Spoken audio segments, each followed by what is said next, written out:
What is going on, everybody? It is your boy Really Vici here, and we're just going over the multiple possibilities of refinements for the POI. Now, a lot of these are um, experience based from what me and Matt have actually been able to put together. This is what we do on a constant basis, just for you guys to kind of get involved and kind of understand things from the way we look at it, right? So there's a few of them that I'm going to mention here that are going to be right off the bat very clean, simple, and obvious ways. And there's going to be some that's going to come with time. All right, we're going to go with that in a second. And I'm going to explain what I mean by that. So we'll start with the first one at the top and work our way down. So level of inducement, right? Normally, like we are saying before in the POI area, the POI has to have levels of inducement in the immediate or close proximity in order for us to want to even get involved, right? So let's say I'm looking at this POI over here. I'm expecting this flip to get used as inducement, right? Let's just say I don't like the way pricing developed here. Pricing will come down aggressively. Let's say, forget I even said it. Okay, forget I even forget it even. Just pretend I just like, okay, I'm only gonna take the flip, right? I'm not gonna be.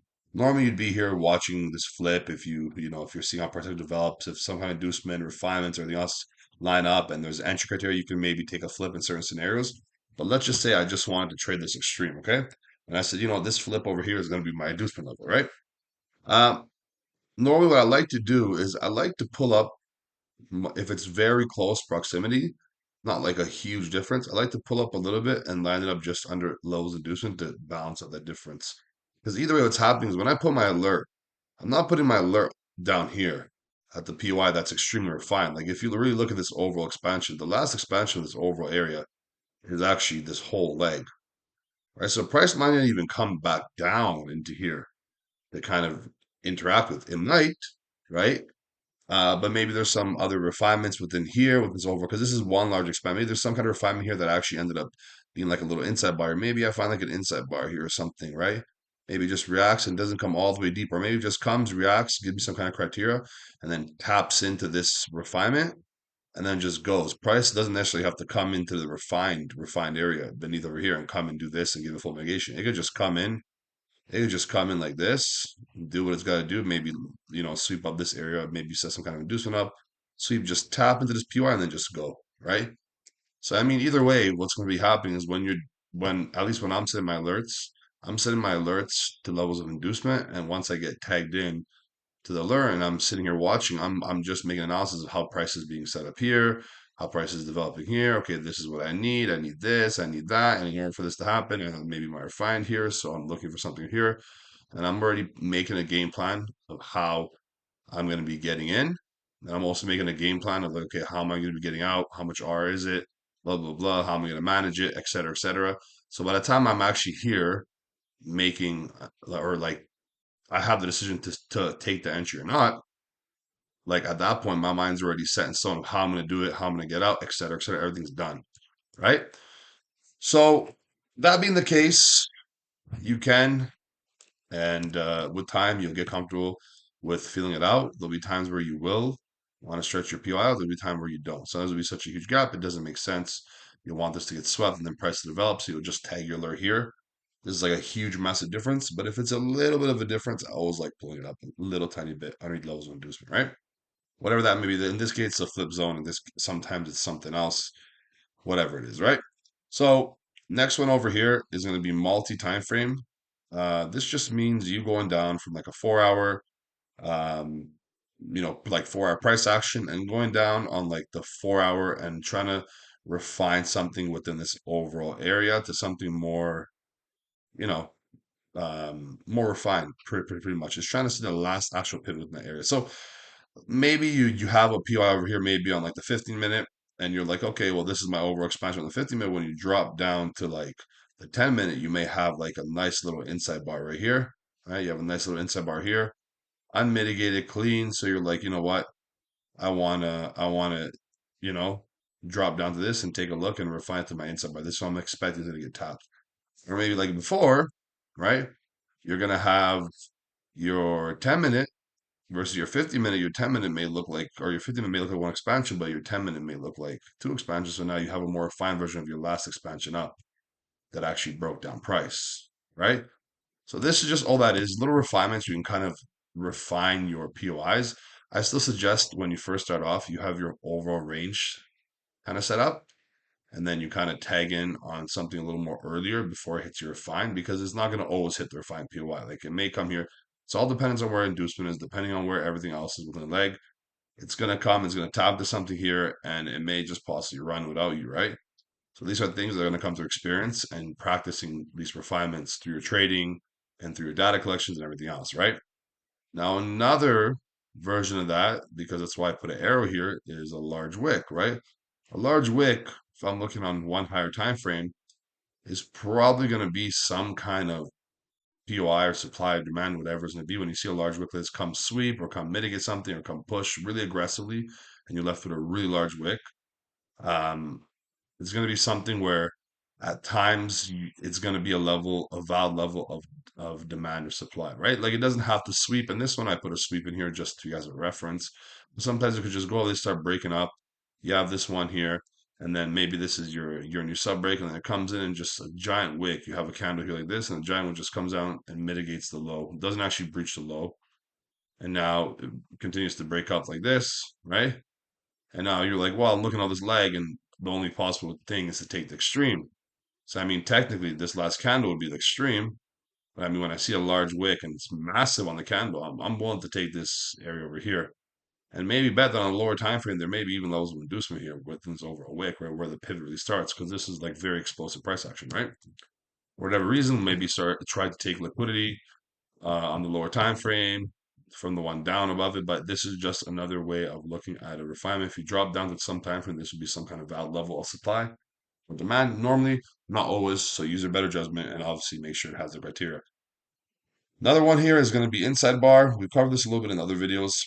Now, I want to cover this more of how to get it, because it's very hard for you to go and literally look at a chart and start looking and start measuring the high and the low and be like, oh, this candle closed above this one didn't. You're not gonna go and really look at every candle on every time from going down. You know what I mean? So what this one is, we actually have an indicator we use for it. If you guys go over here and you got inside bar over here, or you got inside bar over here, inside bar version 2, and you look it up on TradingView, it's called inside bar. You go like this, inside bar V2. Okay? This one, what it does is you can go like this, you go to the settings, right? You pick the color you want, any color you want, right? You go down and you just click like this. What visibility you want on what time frames. I leave it on everything, doesn't really matter. It's relevant on all time frames. At the end of the day, I like yellow in this case. That's what I'm used to. So go back out now. You guys can take a look. Right, when you go back out like this, you can see it'll automatically color every single word. Is this one? Cool. Now you guys can see automatically every single bar that's inside bar is going to be automatically colored for me. So now I don't have to go and actually look at them visually and really inspect too crazy because sometimes what's going to happen is you might miss certain things. You might miss certain things and might not actually see it, and then you marked it on. You're like, oh shoot, right? But normally what's happening is on some lower time frame, an inside bar is normally some kind of range or internal pivot that ends up breaking structure at some point and creating a level of supply. Maybe not on this time frame, but on the lower time frame down or whatever it is. But this is normally a valid level of demand or supply, right?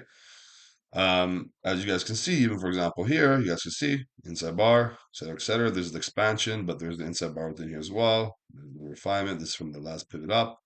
The high of the pivot to the low of the pivot, then engulfed by the candle. So this is my last pivot. You could also supply. You could also have this as an inside bar refinement, but I would probably, for safety's sake, just have this whole expansion kind of covered up, right? There's just one example. Okay, just one example of what I mean by inside bar. You guys can see they're everywhere. Obviously, they have to be used relevancy. You know what I mean? Like you're not going to take an inside bar like this and trade this inside bar with no liquidity in this leg, right? There's no liquidity within this leg to come take price down into this inside bar. So most likely the inside bar will get used as liquidity. And I'm not going to cover liquidity too much in this concept over here, okay? I'm not going to cover it. I'm not going to get into it, but I will tell you this because, I don't want to convolute the video.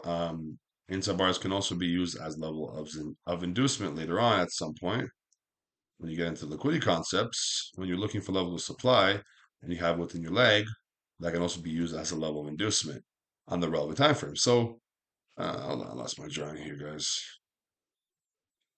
Dun, dun, dun, dun. Where did it go?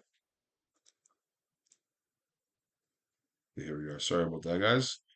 Yeah, so that's just how you find the inside bars. Use the indicator. You look at the inside bar, and then based on other stuff you learn the rest of the core concepts, you're gonna obviously need to apply levels of inducement. Obviously what's happening above, what's happening leading back up into the POI, the refinement. You know what I mean? It's gonna all come together. And we cover this all in the putting it together sections and other stuff and structure and liquidity. And when you put it all together, it'll paint a better picture of the validity of the inside bar itself. You know what I mean? So this is just a video on how you guys get to mark them out, not really a video on how to use them necessarily right now, right? So for simplicity's sake, we're going to go over that, and we're going to skip over that part, and that'll be included in other videos.